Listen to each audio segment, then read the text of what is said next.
자, 이제 공동정범 받고 독립행위의 경합 받고 상해죄 동시범 받고 요 간접정범. 간접정범은 타인을 생명 있는 도구로 이용해서 간접적으로 범죄를 실행하는 걸 말하고, 예를 들면 뭐 정신병자한테 불을 지르게 한다든가 아무것도 모르는 간호사한테 주사약을 독약으로 살짝 바꿔놓은 경우, 이런 것들이 간접정범입니다. 그래서 자기 스스로 범죄를 실현하는 직접정범과도 다르고, 타인의 의사를 지배한다는 점에서 기능적 행위 지배를 하는 공동정범과도 구별되고, 교사범, 방조범하고 비슷한 구조를 가졌지만 근본적으로 어디서 차이가 생긴다고? 의사 지배라는 행위 지배를 하면 간접정범, 행위 지배가 없으면 교사범, 방조범이 되는 겁니다. 본질, 간접정범은 타인을 이용해서 자신의 범죄를 실현한다는 점에서는 교사범과 직접 비슷하지만 교사범은 공범이고 간접정범은 의사지배라는 행위지배가 있는 정범이죠. 따라서 정범설 확장적 정범 개념에 의하면 당연히 간접정범은 정범이고, 공범 종속성설에 의하더라도 간접정범은 공범은 성립될 수 없으니까 정범이 돼야 되겠죠. 그러나 공범설 제한적 정범 개념의 이론이나 공범 독립성설에 의하면 간접정범도 공범이 될 수 있게 됩니다. 간접정범의 성립요건, 어느 행위로 인해서 처벌되지 아니하는 자나 과실범으로 처벌되는 자를 이용해서 교사 방조해서 범죄 행위의 결과를 발생시키는 겁니다. 이때 그 피용자의 범위, 어느 행위로 인해서 처벌되지 않는 자, 여기에는 크게 세 가지가 있습니다.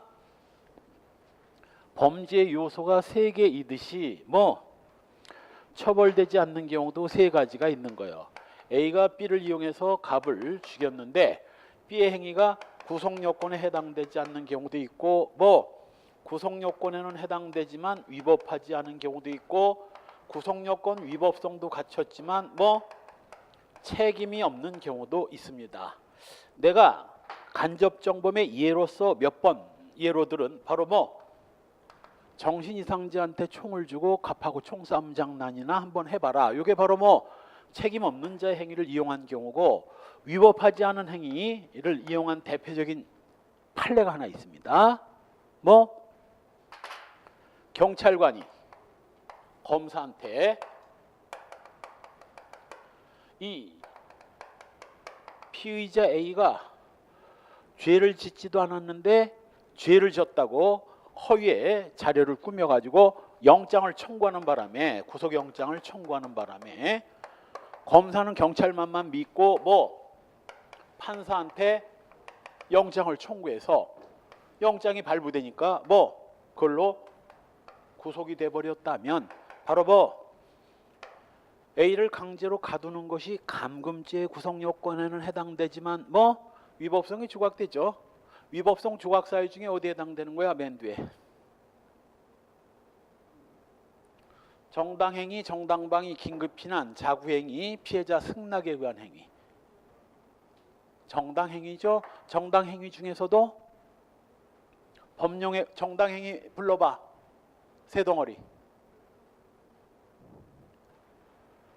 세 덩어리.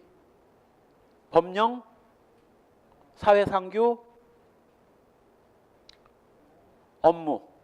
법령에 의한 행위, 업무로 인한 행위, 기타 사회상규에 위배되지 않는 행위. 셋 중에서 법령에 의한 형사소송법에 따라서 이루어진 적법행위를 이용해서 간접정범이 되는 거예요. 마지막 구속요건에 해당하지 않는 자의 행위를 이용하는 거, 소위 고의 없는 행위를 이용하는 거, 간호사한테 독약을 줘가지고 독약인지 모르고 간호사가 주입을 했는데 간호사는 그게 살인행위인지 전혀 모르고 있으니까 이거 구속요건 해당성이 없는 거죠. 고의가 없으니까. 이렇게 구속요건 없는 자의 행위를 이용하는 거,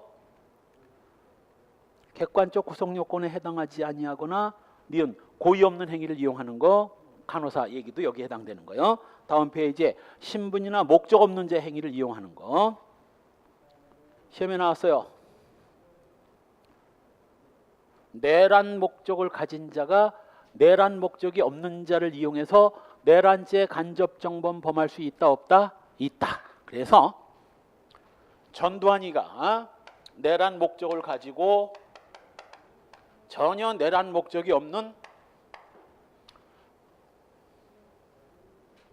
부하한테 뭐 내란에 협조하라고 이제 한 거죠. 얘는 뭐 내란 목적을 몰랐으니까 자기는 군인의 길을 간다고 간 게 뭐 전두환의 내란 행위에 동조를 한 꼴이 되죠. 이렇게 B는 목적이 없으면 어디서 아웃되는 거야? 구성요건, 위법성, 책임. 목적이 무슨 요소야? 구성요건 요소니까 구성요건 단계에서 B는 죄가 안 되는 거고, 내란 목적 있는 자가 내란 목적 없는 자를 이용해서 간접정범으로 내란죄 범할 수 있어요. 시험에 나온 거야. 판례도 있고. 이 구성요건에는 해당되지만 위법하지 않은 제 행위를 이용한 거 바로 법령에 의한 정당행위나 정당방위를 이용하는 거고, 3. 구성요건에 해당하는 위법한 행위지만 책임 없는 제 행위를 이용한 거 바로 뭐 책임 무능력자를 이용하거나 피이용제 강요된 행위를 이용한 거. 요거 강요된 행위는 강요한 자는 뭐라고 그랬어요? 강요한 자는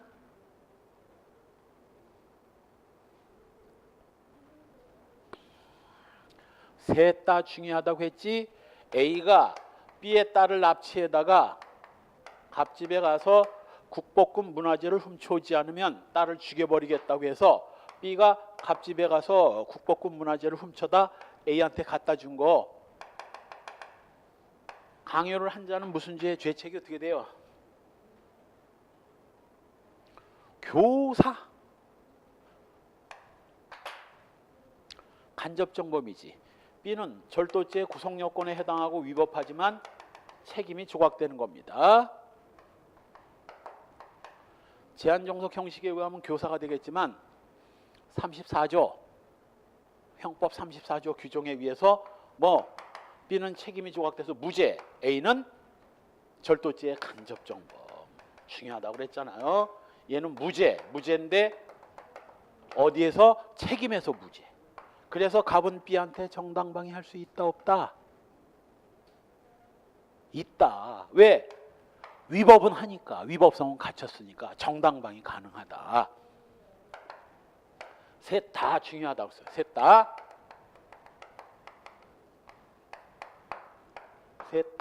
셋 다 중요하다. 그 다음 판례 정리. 간접정범이 인정된 사례 첫 번째 판례가 바로 이제 구성요건 없는 제 행위를 이용한 건데 유명한 뭐 코절단 사건입니다. 예, 이거 시험에도 나온 거야. 참 무식한 놈들 많아요. 여자들이 하여간 남자 잘못 만나면 죽거나 다치거나 뭐 저런 일이 많지. 물론 남자도 여자 잘못 만나면 독약 먹어 죽고 뭐 그런 수도 있어. 남편 이제 나중에 저 뒤에서 살인죄 같은 걸 볼 때 나옵니다. 불능미수에도 좀 나왔지. 불능미수에서 부인 남편 죽이려다 실패한 거 불능미수가 인정된 사례가 뭐예요?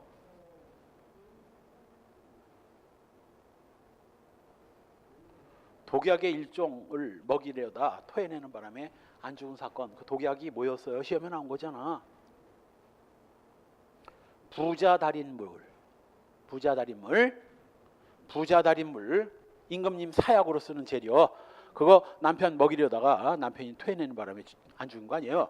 먹고 죽었다면 이제 보험금 타기 위해서 죽였겠지. 남자도 여자 잘못 못 나면 독약 먹고 죽는 수가 있어.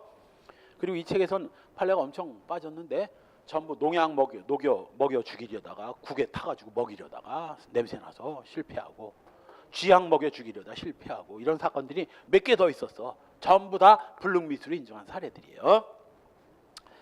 자, 따라서 요 A가 이 B녀를 내연 관계야. 그리고 이 자식이 워낙 이제 정과자고 하니까 깜빵을 제 집 드나들듯이 드나드는 놈이에요. 또 깜빵을 가게 생겼는데 B녀가 젊고 좀 예쁘거든. 그러니까 이 자식이 깜빵을 가면서도 불안해 죽겠는 거야. 얘가 워낙 좀 예쁘고 하니까 주변에 남자 새끼들이 많이 끼어가지고 B녀를 데리고 산으로 올라가서 너는 얼굴 예쁘장해가지고 내가 조만간에 이제 경찰한테 잡혀서 깜빵 갈 일이 있는데 내가 깜빵 가 있는 동안 또 다른 놈 만나가지고 바람 피고 하면 난 못 살아. 그러니까 면도칼을 하나 주면서 네 코를 네가 잘라. 넌 예뻐가지고 주변에 B는 이제 맨 처음에 얘기했지. 절대 그런 일 없으니까 안심하고 갔다 와라. 그런데도 A는 너는 얼굴이 이뻐가지고 주변에 남자 새끼들이 너를 가만 놔두질 않아. 네가 그냥 코를 잘라서 네 얼굴이 이 몰골이 흉측해야 주변에 끼는 남자 새끼들도 없을 테니까 잘라라. 당연히 B가 거부했지. 싫다고. 그랬더니 호박들을 들고 그럼 죽어. 죽어. 내가 너를 죽이고 간다. 그러니까 B녀가 놀래가지고 또 성질 알거든 진짜. 때리고 하는 걸. 스스로 그냥 코를 절단해버린 사건입니다. 자, B는 당연히 무죄지. 이걸 뭐라고 그래? 자기가 자기 몸을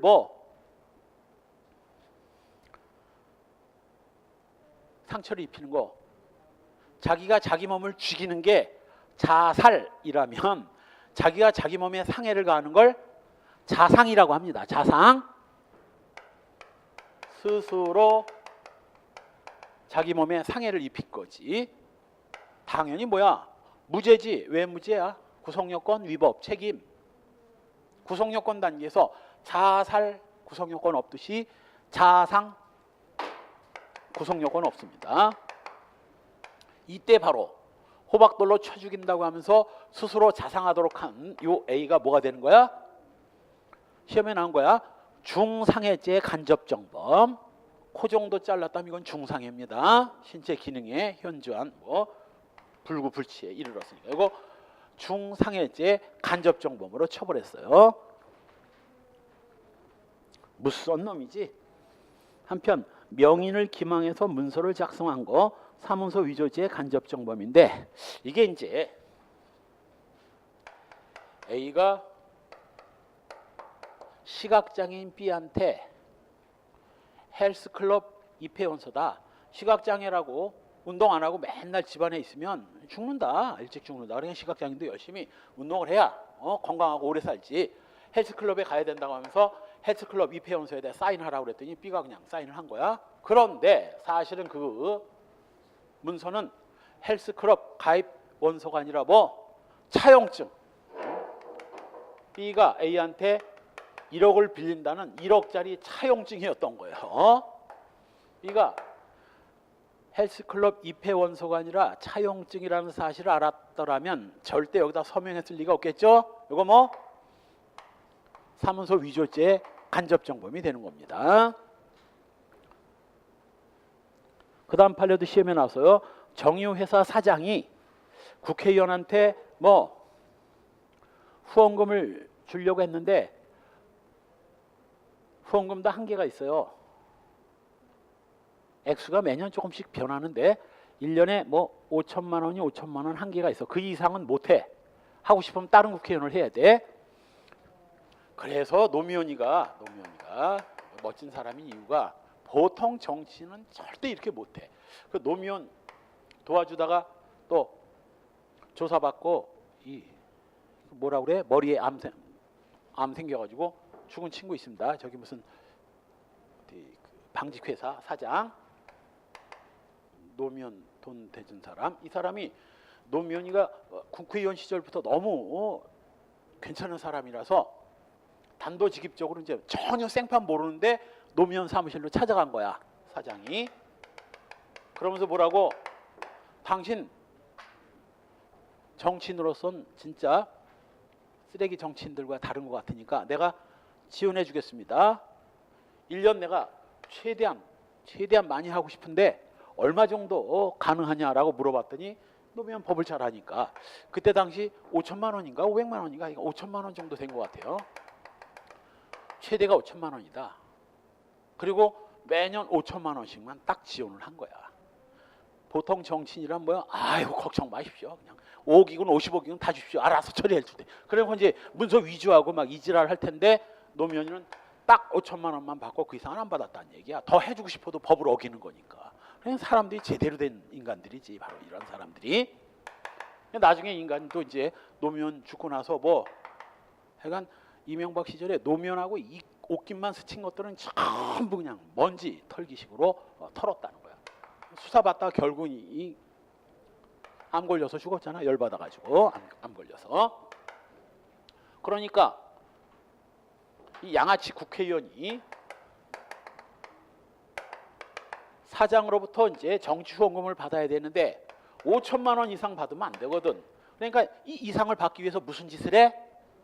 자기는 5천만 원만 하고 밑에 부하 직원들한테 뭐 1,000만 원씩 막 하라고 한 거야. 이래가지고 한 20명 해가지고 2억을 기탁한 거지. 이게 뭐야?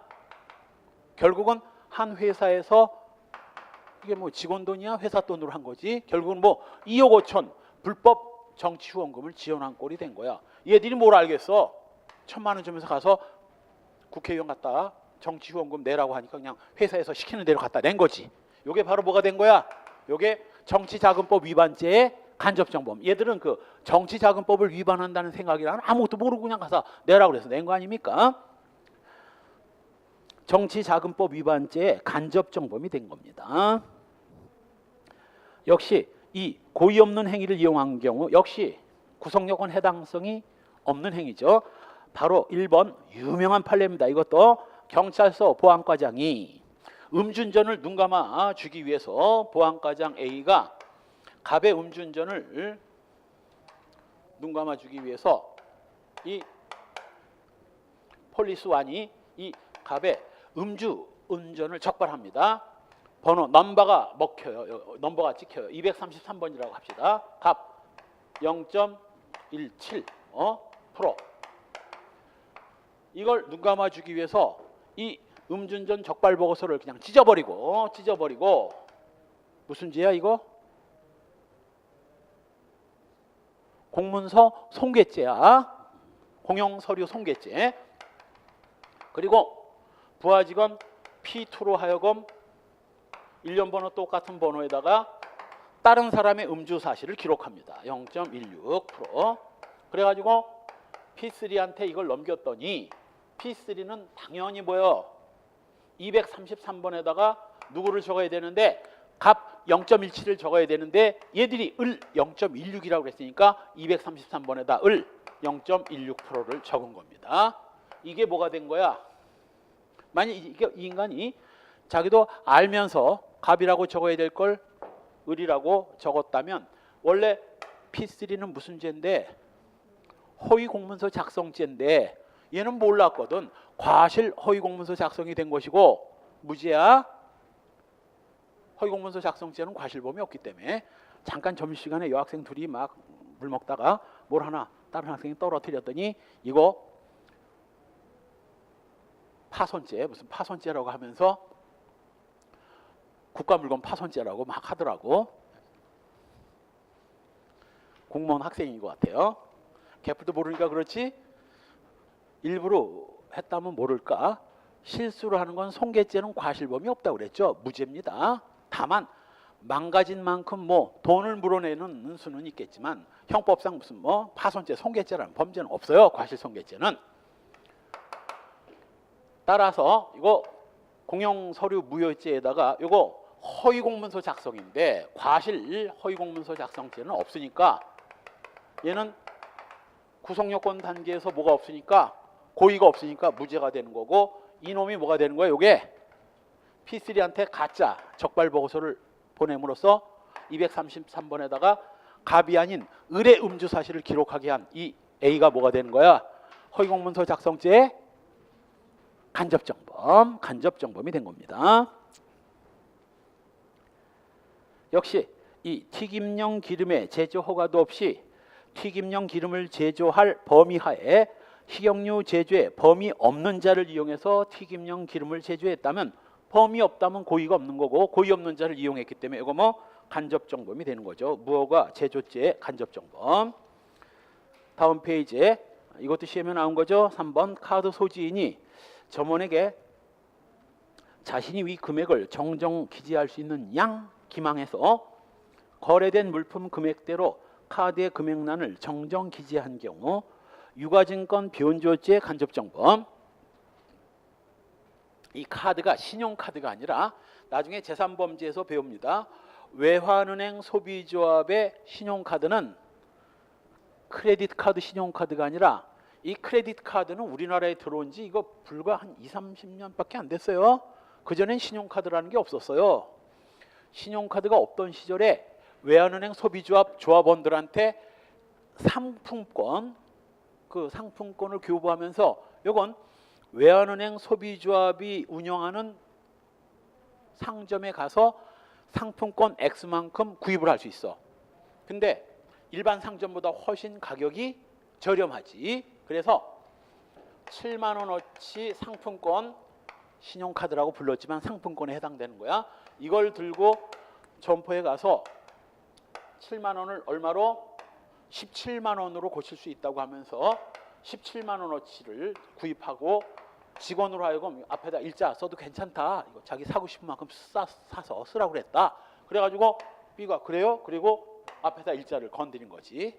자, 이게 없다면 B가 외환은행 갑이라고 합시다. 갑이 발행한 상품권에다가 7만 원짜리 상품권에다가 일을 하나 더 거가지고 17만 원짜리를 만들었다면 이게 뭐가 되는 거야? 이게 유가증권 변조인 것이고, B는 A 말이 뭐라고 그랬어? 읽어도 된다고 그래서 얘 말만 믿고 걷지 이게 유가증권 변조행위라는 건 얘는 몰랐거든. 그래서 얘는 과실 유가증권 변조인데 무죄고, 얘가 뭐가 되는 거야? 간접정범.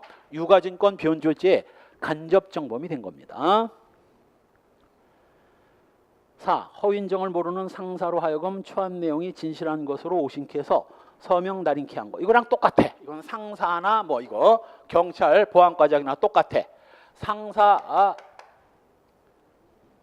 공무원 상급자를 속여가지고 하급자가 허위 결제를 올리는 바람에 상급자가 그 내용이 허위인지를 모르고 결제를 해버렸다. 뭐 이게 바로 허위공문서 작성인데 몰랐으니까 무죄고, 하급자가 뭐가 되는 거예요?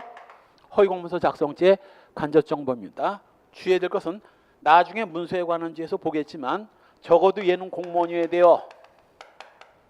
따라서 공무원이 아닌 일반인이 공무원한테 허위 신고를 해가지고 그걸 모르는 공무원이 허위 기재를 하게 됐다면 몰랐으니까 얘는 허위공문서 작성죄 안 되고, 얘는 뭐 허위공문서 작성죄 간접정범이 돼야 되지만 허위공문서 작성죄라는 범죄 자체가 진정신분범이고 신분이 있는 자만이 범할 수 있기 때문에 얘는 신분이 없다면 구성요건 단계에서 신분이 없어서 무죄가 되는 거예요. 무죄예요. 무죄입니다. 단 공무원한테 이런 허위 신고를 해가지고 공문서에 허위 기재가 막 이루어지면 큰일 나니까 그 허위 기재가 이루어지면 절대 안 되는 문서들에 허위 신고를 하면 그건 허위공문서 작성죄 간접정범이 될 수는 없지만 뭘로 내가 형법강론에서 제일 중요시하는 범죄야. 이게 바로 뭐 공정증서 원본 부실기재죄. 공정증서 원본에 해당되는 공문서에다가 허위 신고를 한 경우에만 그때만 공정증서 원본 부실기재죄로 처벌할 뿐 절대 네버 허위공문서 작성죄 간접정범은 공무원 아닌 자는 절대 안 됩니다. 공정증서 원본 부실기재죄만 될 뿐이야. 따라서 공정증서 원본이 아닌 공문서에다가 허위 신고를 하는 건 그냥 무죄가 되는 거야. 호족부, 주민등록부 같은 게 바로 호족부 말고 호족 초본, 주민등록 등본, 초본, 주민등록부 이런 것들은 공정증서 원본도 아니고 허위공문서 작성죄 간접정범도 안 되고 무죄가 되는 거예요. 역시 5번 소송상 주장이 사실과 다름이 객관적으로 명백하고 증거가 조작됐는데도 불구하고 제3자를 소송 당사자로 되게 하고 법원을 기망해서 소송 상대방의 재물이나 이익을 취득하려 한 경우, 이것도 저 앞에서 잠깐 설명한 것 같은데 A가 B한테 1억 받을 돈이 개뿔도 없는 주제에 1억 받을 돈이 있다고 뻥카를 쳐가지고 갑한테 이걸 넘겨요. 가짜지.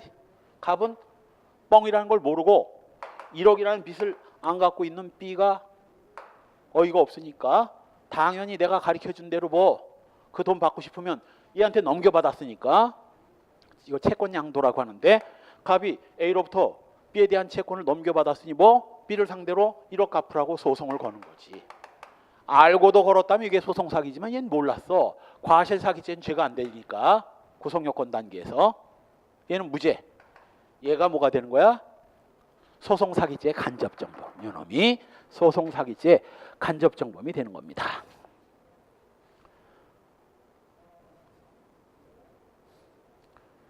(6번) 공무원 아닌 자가 공문서 작성을 보조하는 공무원을 교사해서 허위의 문서 초안을 상세에게 제출해서 결제케 함으로써 허위 공문서를 작성케 한 경우, 자 봅시다.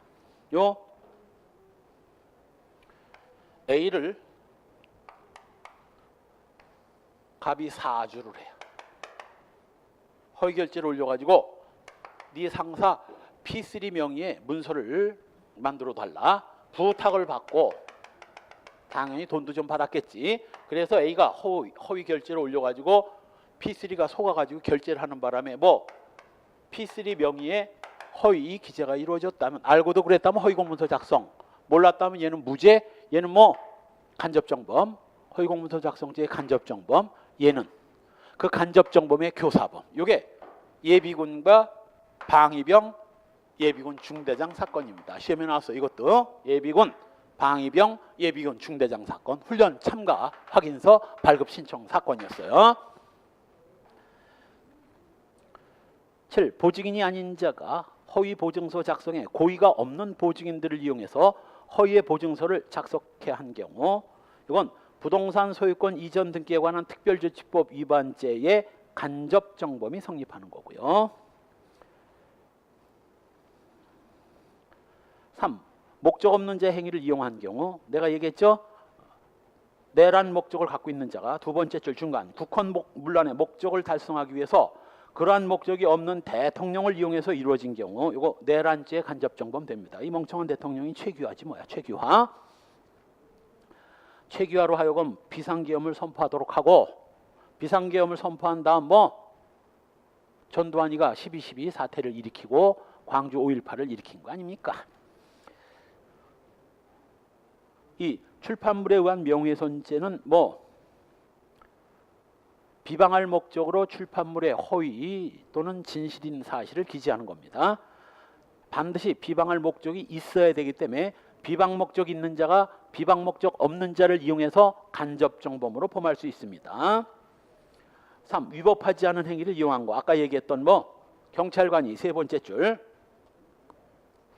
허위로 영장을 신청해서 검사와 영장 전담 판사를 기망해서 구속영장을 발부받은 후 피해자를 구속했다면 이거 뭐 직권남용 감금죄 간접정범 되고요. 이 간접정범이 부정되는 경우, 조금 아까 얘기했던 바로 뭐 공무원 아닌 자, 공무원 아닌 자는 이거 뭐 간접정범 안 됩니다. 다만 또 아무리 공무원이라도 최소한도 뭐는 결제는 거쳐야 허위공문서 작성죄의 간접정범이지, A가 그냥 P3 명의의 공문서를 작성했다면 이건 허위공문서 작성죄가 아니라 맨 뒤에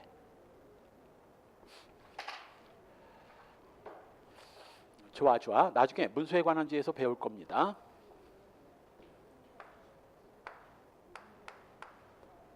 허락 없이 다르면 위조 변조.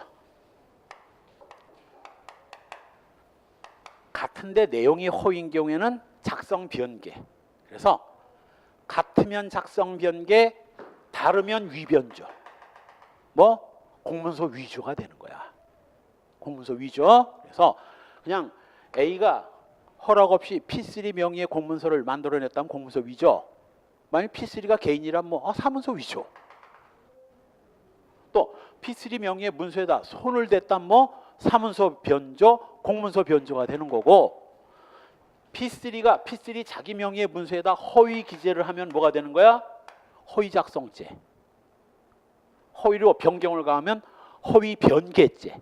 그래서 같으면 작성 변개, 다르면 위변조. 이건 문서 위조죄 아주 필살기예요. 필살기.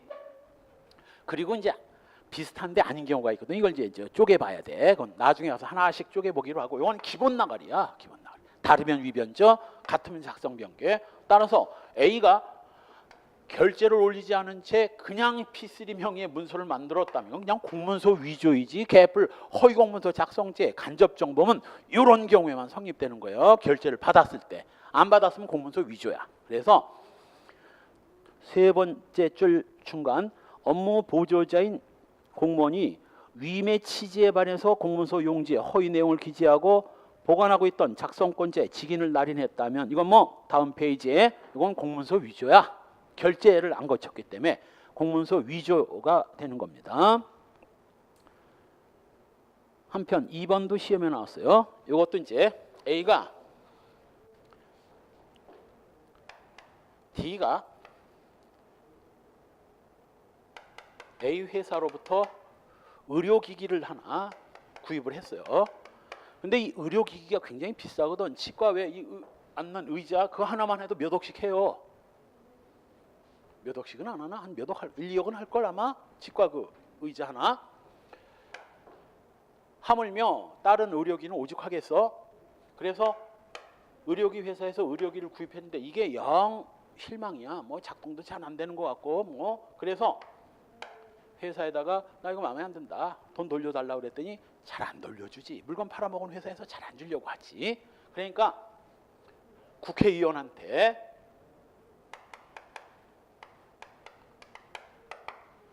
정치적으로 압력을 넣어가지고 반환받고 싶어가지고 허위 사실을 제보합니다. 그랬더니 국회의원이 이런 데다 압력을 가하면 바로 뭐 이게 강요죄 같은 범죄가 성립되거든. 그러니까 이 사람도 조심스럽지. 이런 사람 부탁 다 들어줬다가 뭐 깜빵갈 일만 생기게. 그러니까 국회의원이 여기다 압력을 넣는 건 법적으로 문제가 생기니까 뭐 신문 기자한테 이걸 풀어버린 거야. 그러니까 기자들은 그냥 신나가지고 이걸 기사화해서 뭐 의료기기 완전히 뭐 심각하다라고 기사화된 거지. 이게 허위 사실이었던 거예요. 결과적으로는 뭐가 된 거야? 비방 목적으로 출판물의 명예를 훼손한 거 아니냐고. 그러나 얘 의도는 뭐였어? 이렇게 될 걸 모르고 얘한테 압력을 넣어달라는 취지로 허위 사실을 알렸을 뿐인데 국회의원이 이걸 기자들한테 알렸다면 이 부분에 대해서는 얘도 몰랐는 거거든. 과실 명예훼손이 된 거야. 이건 무죄고. 다만 뭐 일반 명예훼손죄는 될 수 있지. 일반 명예훼손죄는 될 수 있어도 출판물에 의한 명예훼손죄는 이건 뭐 세 번째 줄 이것이 일반 공주의 신분에 게재돼서 일반 공중에게 배포됐다 할지라도 출판물 명예훼손죄 책임을 물을 수는 없다. 2003도에 3045 그 옆에 여백이 있잖아요. 그 옆에다 메모해 두세요. 당구장 표시로 뭐 일반 명예훼손죄는 가능. 일반 명예훼손죄는 가능하지만 출판물 명예훼손죄는 안 됩니다. 왜? 출판물에 기사화될 거라는 걸 전혀 몰랐기 때문에. 3번 아까 얘기했던 바로 공무원 아닌 자가 관공서에 허위 신고를 하는 바람에 허위의 공문서가 만들어졌다면 이건 뭐 공문서 위조죄 간접정범은커녕 허위 공문서 작성죄 간접정범도 안 됩니다. 이거 공무원 아닌 자는 절대 안 돼. 혹시 이 문서가 모인 경우에 한해서만 공정증서 원본에 해당되는 경우에만 공정증서 원본 부실기재죄로 처벌할 수 있을 뿐 절대 허위공문서 작성죄 간접정범은 절대 안 됩니다. 발언의 참고도 그렇죠. 공무원 아닌 자가 허위공문서 작성죄 간접정범일 때는 공정증서 원본 부실기재죄인 경우를 제외하고는 처단하지 못하므로 죄가 안 되는 거예요. 이 과실범으로 처벌되는 자를 이용한 경우 아까 얘기했던 바로 뭐 의사가 간호사의 과실을 이용해서 환자한테 독약을 주사한 경우 뭐 같은 것들이 여기에 해당되는 겁니다. 그 다음 넘어가서 이용행위 교사 방조로 돼 있는데 교사 이 간접정범의 행위는 교사 방조지만 교사 방조보다는 조금 넓게 봅니다. 그냥 사주 내지는 이용 정도 의미만 있으면 이거 간접정범 인정됩니다. 꼭 교사범 방조범과 똑같아야 되는 건 아니고 두 번째 줄 이용자의 우월적 지배 의사에 의해서 단순히 사주 또는 이용하면 다 여기에 해당되는 거예요. 실행의 착수 시기는 이미 봤죠. 이 피이용자를 이용하기 시작한 때라는 통설과 피이용자가 실행행위를 시작할 때라는 입장. 다수설은 뭐라고? 원인행위와 원자행위에 있어서는 원인행위와 실행행위의 불가분적 연관성에서 실행의 착수를 인정하는 입장에 의하면 뭐 중간 정도 되는 거고, 간접정 보면 그 중간설이 없어요. 그냥 뭐 원인 설정 행위설과 실행 행위설 둘만 있습니다. 원자행위는 중간에 하나가 있지. 간접정 보면 둘만 있습니다. 요때 피이용자를 이용하기 시작한 때 실행의 착수를 인정합니다. 한편 바로 아래 판례도 처벌되지 않는 타인의 행위를 적극적으로 유발하고 이용해서 자신의 범죄를 실현한 자는 형법 34조 1항이 정하는 간접정범의 죄책을 지게 되고, 그 과정에서 타인의 의사를 부당하게 억압해야만 간접정범이 되는 건 아닙니다. 억압하는 경우도 돼. 강요된 행위처럼. 그러나 억압해야만 되는 건 아니고, 억압 없이 얼마든지 뭐 우리 검사한테 허위 영장 청구를 한 경우, 경찰이 무슨 검사를 억압했어, 뭐를 했어? 억압 없이도 간접정범 가능합니다. 3. 결정적으로 범죄 행위의 결과 발생. 이건 뭐 구성요건 사실을 실현하는 것이고, 다만 실행에 착수했다면 결과가 발생하지 않아도 간접정범의 미수가 되는 겁니다. 자, 이 점에서 간접정범과 교사범, 종범이 결정적으로 다른 점이 바로 여기서 드러납니다. 공범의 경우에는 뭐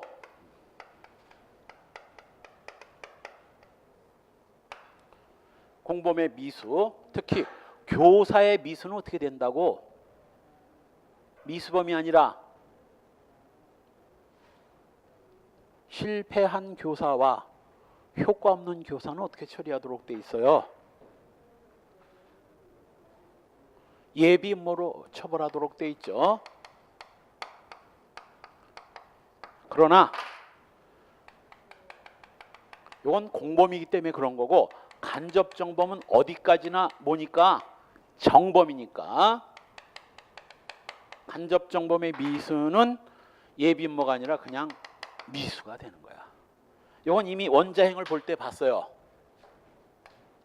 A가 B한테 총을 주고 갑하고 총싸움 장난을 하라고 그랬더니 B가 갑한테 총을 쏘기 전에 공중에다가 총을 빵빵 쏘가지고 실탄을 다 써버리고 총알이 안 나가니까 정신이상자 B가 총알이 안 나가니까 무거우니까 버리고 가는 바람에 갑은 안 죽었어요. 요때 A는 간접정범이지, B는 정신상자니까. 자, B는 무죄고 A는 어떻게 돼? 살인미수예요, 예비음모예요? 살인미수지. 요때 이미 실행의 착수를 인정했기 때문에 이건 살인미수가 되는 거고, 만일 A가 정상인 C한테 총을 주면서 갑을 죽여달라고 부탁을 했는데 돈까지 받고 돈을 다 써버리고 C가 갑까지 죽이면 깜빵 가야 되니까 갑을 죽이기 싫어가지고 포기했다면 이때 A와 C는 무슨 죄인가? 맨 뒤에 A, C는 무슨 죄야? 일단 C 무슨 죄? 미수. 예비음모지. 이게 실패한 교사야, 효과 없는 교사야? 효과 없는 교사죠. 교사에는 성공했는데 C가 갑을 죽이려는 마음을 중도에 포기한 겁니다. 그래서 B와 C가 여기서 포기한 경우, 얘는 살인 미수지만 얘들 둘은 뭐가 되는 거예요? 얘들은 예비음모가 되는 거야. 왜? 공범은 정범에 종속해서 성립하기 때문에 정범이 실행에 착수를 안 했으면 두 놈 다 실행에 착수 인정이 안 되고 둘 다 예비음모가 되는 거고, 얘는 이용행위를 할 때 실행에 착수가 있었기 때문에 이건 미수가 되는 거고, 얘는 요때 실행에 착수인데 그 전에 그만뒀기 때문에 예비음모. 그래서 이제 마무리 함축해서 공범의 미수는 예비음모지만 간접정범의 미수는 예비음모가 아니라 뭐다? 미수이다. 미수이다. 그 다음 간접정범의 처벌. 예, 이것도 시험에 많이 나왔어. 뭐라고? 다음 중 간접정범의 처벌로서 옳은 것은 1. 정범으로 처벌한다. 아니, 기수로 처벌한다. 미수로 처벌한다. 뭐 예비음모로 처벌한다. 뭐 이렇게 쭉 나옵니다. 정답이 뭐야? 옛날에 승경시험에 그대로 나왔어. 다음 중 간접정범의 처벌로서 옳은 것은 1. 정범으로 처벌한다. 2. 공범으로 처벌한다. 3. 미수로 처벌한다. 뭐 예비음모로 처벌한다. 이렇게 돼 있어요. 정답 뭐야? 노. 간접정범은 정범이지만 처벌은 조문 보세요. 조문. 잠깐 3장 앞으로 가서 229쪽 빨간 줄 그어. 그러니까 229쪽 박스 두 번째 줄 뒷부분 뭐로 돼 있어? 교사 방조의 예에 의해서 처벌한다. 그 교사 방조가 바로 뭐? 공범이거든. 공범. 따라서 간접정범은 범죄는 정범인데 처벌은 또 뭘로? 처벌은 공범으로 처벌하는 거야. 공범. 교사 방조의 예에 따라 처벌하는 겁니다. 대부분 그래서 정범으로 처벌한다, 공범으로 처벌한다 하면 치면 안 되는데 대부분 간접정범은 정범이니까 당연히 정범 퍽퍽 찍는다고. 범죄는 정범이지만 처벌은 공범으로. 그럼 처벌은 공범으로 되는데 범죄가 정범이다. 이게 무슨 의미가 있느냐? 확 달라지는 경우를 봅시다. A가 B한테 갑집에 엄청나게 비싼 보석류가 많으니까 그 중에 하나만 들고 와도 몇 억대다. 그래서 정상인 B한테 갑집에 고급 보석이 많다는 걸 소스를 제공해주고 훔쳐오면 내가 사주겠다. 비싼 값으로. 그래가지고 B가 블루 다이아를 훔쳐왔고 난 다이아가 하얀 줄 알았지 블루 다이아가 있는지 몰랐어요. 최근에는 또 빨간빛 다이아도 있다고 하더만 레드 다이아. 그게 이제 저기 나온 거 아니야? 태양의 후예에서. 거기도 블루 다이아 나왔나? 레드 다이아도 있는 모양이에요. 엄청 비싸. 일반 다이아보다 10배는 비싸요. 10배? 대여섯 배는 비싸. 그래가지고 B가 이걸 훔쳐다가 A한테 주고 장물은 30%거든. 그러니까 중고가를 기준으로 중고가가 1,000만 원이면 300만 원밖에 못 받아. 왜? 작물은 위험하니까. 근데 얘는 50%, 5천만 원, 500만 원을 받은 거야. 자, A, B는 무슨 죄야? B는 절도죄, A는 절도 교사와 작물 취득죄의 무슨 경합? 실경, 상경. 아니, 그것도 여태 세뇌 교육이 안 돼서 나한테 강의를 지금 2달째 배우면서 우리 학생 저 고돌이 쳐 못 쳐. 고돌이를 못 쳐가지고 저러구만. 고돌이를 못 쳐가지고 1타 입히면 상경이고 2타 입히면 실경인데 1타야 2타야. 뭐가 1타야? 훔쳐오라고 한 것과 훔쳐온 뒤에 돈 주고 사는 행위가 2타 2피로 이루어졌으니까 실경이지. 실경. 그런데 A가 정신 이상자 B한테 갑집에 가면 그 파란 반지 있는데 그거 내 거야. 네가 가져오면 내 아이스크림 뭐 많이 사줄게. 그래가지고 아무것도 모르는 놈이 이걸 갖다 줬더니 아이스크림 베스킨라빈스 뭐 3통 사준다고 했는데 5통 사줬어. 빛이 너무 좋아가지고 5통 들고 히히거리면서 집에 갔어요. A와 C의 죄책. C는 뭐야? C. 얘는 정신 이상자. 이건 책임이 조각돼서 무죄. A는 절도의 간접정범.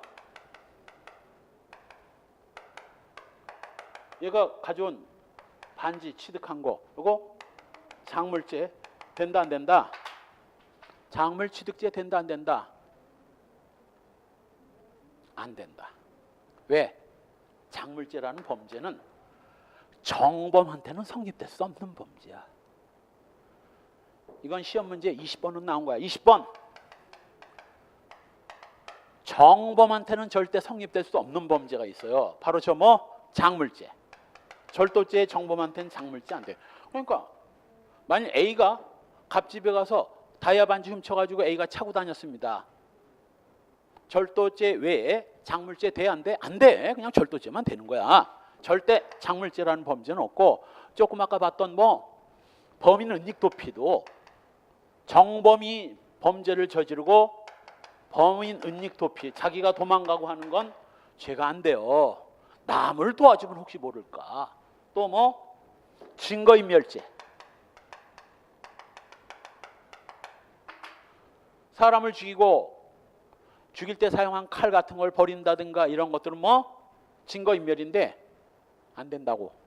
적법행위에 대한 기대 가능성이 없기 때문에 전부 다 죄가 안 된다고. 죄수 문제로 수도 없이 나온 거야. 돌아가면서. 조금 아까 본 판례도 있지? 원래는 범인 은닉도피죄는 정범한테는 안 되는데 같은 공동정범을 도와준 경우에는 그놈을 도와준 건 된다고. 자기 혼자 도망가는 건 안 돼도 자기는 정범이니까 요 공동정범을 도와준 건 범인 은닉도피죄의 공범 성립될 수 있어요. 이 원리를 알고 원래는 범인 은닉도피가 안 되는데 공범 중 일부를 도망가게 해주거나 숨겨주면 이건 자기가 숨는 게 아니니까 이건 범인 은닉도피 된다고.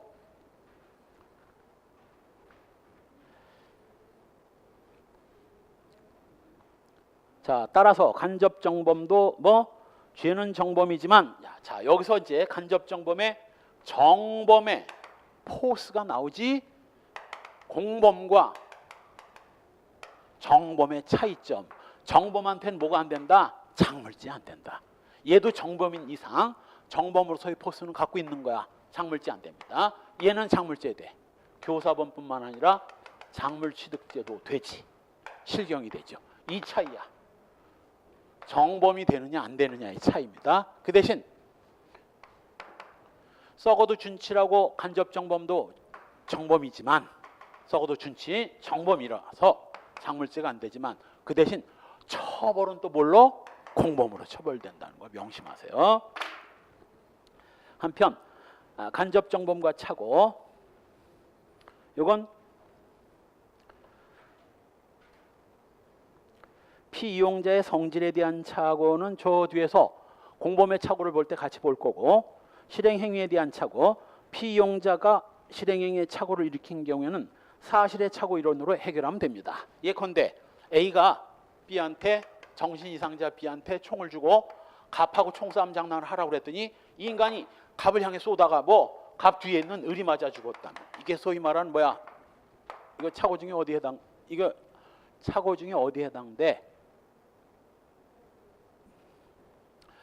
착오가 시험 문제에 나오면 제일 먼저 뭐부터 내가 구별하라 했나? 그래, 명중을 했냐 안 했냐에 따라서 요건 객체의 착오냐 방법의 착오냐의 문제고, 그 이전에 구체적 사실의 착오냐 추상적 사실의 착오냐부터 구분하고, 구체적 사실의 착오라면 명중 유무에 따라서 명중을 했는데 엉뚱한 놈이 죽었으면 객체의 착오, 명중조차 못했으면 방법의 착오라고 그랬죠. 구체적 사실의 착오와 추상적 사실의 착오는 어떻게 구별되는 건가? 이걸 잘 알아야 공범과 착오에서 내가 공범과 착오를 헤쳐나갈 수 있다고 그랬어요. 어려운 개념은 아닌데, 둘 다 고의가 인정된다고 가정할 경우, 이 고의를 여기 갖다 쓰는 거니까 둘 다 고의가 인정된다고 가정할 때 갑을 고의로 죽이면 살인이고 을을 고의로 죽이면 살인이잖아. 동일 구성 요건에 해당되면 구체적 사실의 착오. 갑을 죽이다가 옆에 있는 개를 죽였다면 바로 살인과 손괴니까 이거 서로 다른 구성 요건이면 추상적 사실의 착오. 그리고 교통정리 해줬잖아. 법정적 부합설에 의하면 구체적 사실의 착오는 무조건 발생 사실의 고의기수, 추상적 사실의 착오는 인미발과 인식사실의 미수와 발생사실의 과실. 그럼 어떻게 해야 돼? 을에 대한 살인기수고 얘도 뭐? 얘는 이제 을에 대한 살인기수인데 책임이 부각돼서 무죄고 얘가 바로 뭐가 되는 거야? 을에 대한 살인기수죄. 을에 대한 살인기수죄. 그래서 비이용자의 행위에다 착오 이론을 적용하고 그 결과를 그대로 간접정범을 인정하면 되는 겁니다. 그럼 내공이 조금 높은 예문을 내볼까? 갑을 죽이려고 했는데 을에 개가 맞아 죽이면 어떻게 되나? 얘는 뭐 책임이 조각되니까 무조건 무죄고 얘는 뭐야? A 무슨 죄예요? A.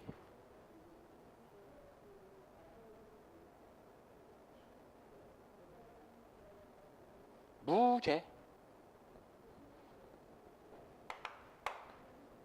추상적 사실의 착오니까 뭐를 해야 돼? 인미발과 까먹었어.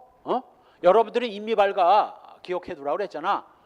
갑을 죽이려다 을의 개를 죽였다면 인식사실의 미수니까 뭐 갑에 대한 살인미수죄와 뭐 이건 과실손괴인데 손괴죄는 과실범위 없으니 이건 무죄가 되는 거고 B는 살인미수지만 책임이 조각돼서 무죄고 A는 살인미수의 간접정범이 되는 거지. 그렇게 처리하면 되는 거예요. 그 다음 간접정범의 한계, 신분범과 간접정범. 신분자가 신분 없는 자를 이용한 경우는 이건 뭐 신분자는 간접정범으로 처벌하지만 반대는 안 돼. 반대는 신분 없는 자가 신분자를 이용한 간접정범은 이건 불가능합니다. 따라서 자 A가 공무원이고 공무원 아닌 B를 이용해서 갑이 돈 1억 원을 갖고 올 거야. 그러니까 네가 내 대신 그 1억 내가 걔한테 빌려준 돈이니까 잘 받아둬. 그래서 공무원 아닌 B가 갑이 주는 뇌물인 줄 모르고 A 말대로 정말 빌려줬다 돌려받는 돈인 줄 알고 갑이 주는 1억을 받아둔 겁니다. 얘는 뇌물인 걸 전혀 몰랐으니까 뭐 얘는 죄가 안 되고 또 더군다나 얘는 뭐야? 공무원의 신분도 없는 자야. 구속요건 단계에서 신분도 없고 고의도 없으니까 얘는 무죄고 얘가 뭐가 되는 거야? 구속요건 없는 자를 이용해서 자신이 범죄를 저질렀으니 이게 바로 수뢰죄의 간접정범이 되는 겁니다. 그런데 얘가 얘를 이용해서 어떻게 간접정범을 이걸 범하느냐고. 얘는 아무것도 모르고 B가 A 보고 야 갑이 돈 1억 가져올 건데 그럼 내가 갑 빌려준 거니까 내 대신 좀 받아서 돌려줘라 나한테. 그래가지고 이 A가 1억을 받았습니다. 공무원은 그게 뇌물인 걸 전혀 몰랐으니까 뭐 죄가 안 될 거고 얘는 뭐야? 수뢰죄 간접정범. 개코나 공무원도 아닌 놈이 무슨 수뢰죄가 돼. 신분자가 비신분자를 이용해서는 간접정범을 범할 수 있지만 비신분자가 신분자를 이용해서 간접정범을 범할 수는 없어. 혹시 공범은 돼. 왜? 신분 없는 놈도 신분 있는 자의 공범은 돼. 예를 들면 뭐 B가 A한테 이 멍청한 놈아, 박근혜 대통령도 뇌물을 받는데 네가 뭘 잘났다고 공무원 주제에 돈도 없는 주제에 마누라 수술비도 없는 주제에 뇌물을 안 받아. 미친놈 새끼 같으니. 마누라 죽는 게 낫냐? 뇌물이라도 받아서 마누라 치료를 해야 될 거 아니야 이 멍청아. 그래가지고 공무원이 뭐 대통령도 받는데 그래? 그럼 나도 뭐 받아가지고 마누라 수술비로 써야지. 그래가지고 뭐 B한테 엄청나게 까이고 뭐 못 이기는 척 뇌물을 받았습니다. 얘는 무슨 죄야? 수뢰죄고 얘 수뢰죄의 교사범 돼. 신분이 없는 자라도 신분 있는 자의 간접정범은 될 수 없지만 신분 있는 자와 함께라면 뭐 수뢰죄의 교사범 성립되고 같이 받으면 공동정범 돼요.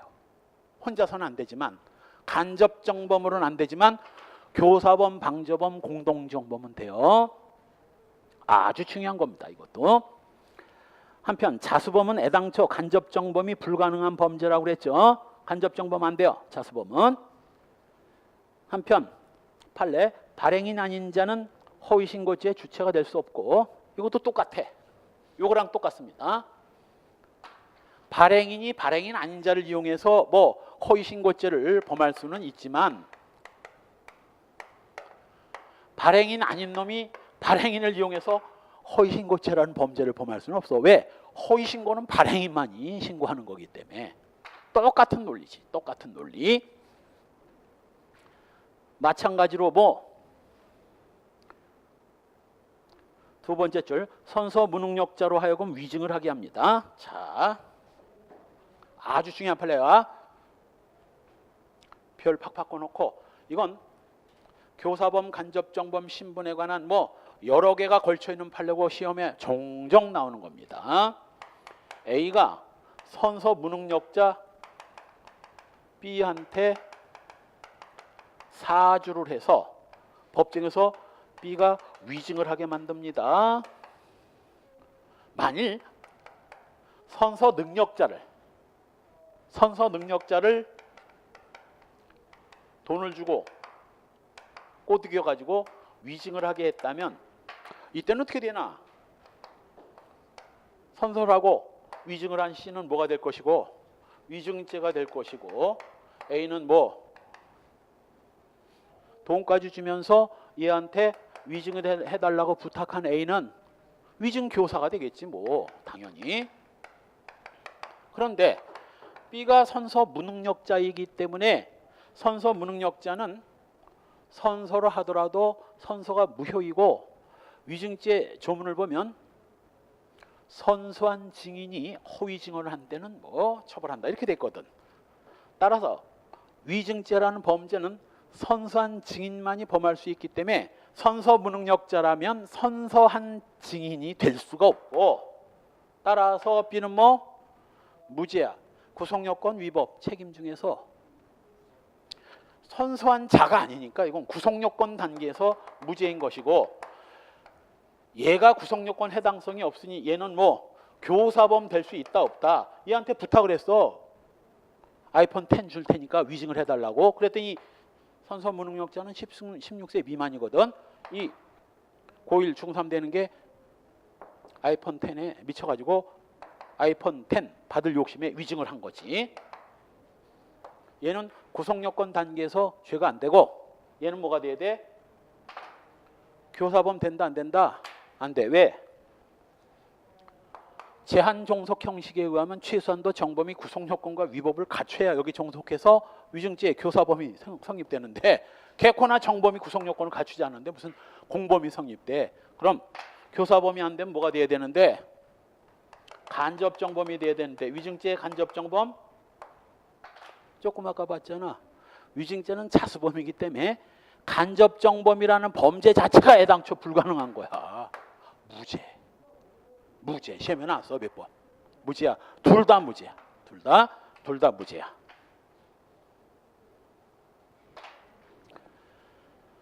따라서 두 번째 줄 중간, 선서 무능력자로 하여금 위증을 하도록 사주를 했다면, 이건 선서 무능력자는 위증죄가 안 되고, 위증을 사주한 놈도 위증죄 그 끝에다가 97도에 2961 그 옆에다가 이거 쓰라고. 교사범도 안 되거니와 간접정범도 안 된다는 거. 둘 다 안 된다는 거. 무죄야.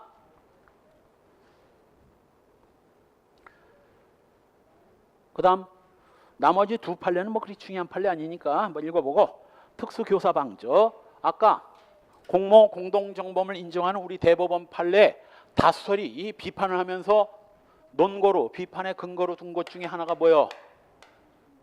조직범죄 수개를 그렇게 무겁게 처벌하고 싶었다면 굳이 공모 공동정범 이론 없이도 특수교사방조를 적용하면 정범의 형에다 2분의 1 가중처벌까지 할 수 있는데, 이런 엉터리 이론을 들고 와가지고 공범과 정범의 구별에 혼란을 초래하느냐 하는 게 비판 아니었습니까? 바로 그 특수교사방조예요. 자기 지휘감독을 받는 자를 교사방조에서 전항의 결과를 발생시킨 자는 교사는 원래는 정범의 형인데 정범의 형의 2분의 1을 가중하고, 방조는 2분의 1 감경인데 그냥 정범의 형으로 처벌합니다. 최하 정범 그리고 최대 2분의 1 가중까지 처벌할 수 있는 거지. 다음 페이지에 이렇게 자기 지휘감독을 받는 자를 교사 방조함으로써 형이 가중되는 거고, 법적 성질, 피이용자에 제한을 두지 않습니다. 그래서 소위 말하는 조폭이 주로 여기 해당돼. 조폭 보스가 부하들한테 뭐 범죄를 사주하면 이게 바로 특수교사가 되는 겁니다.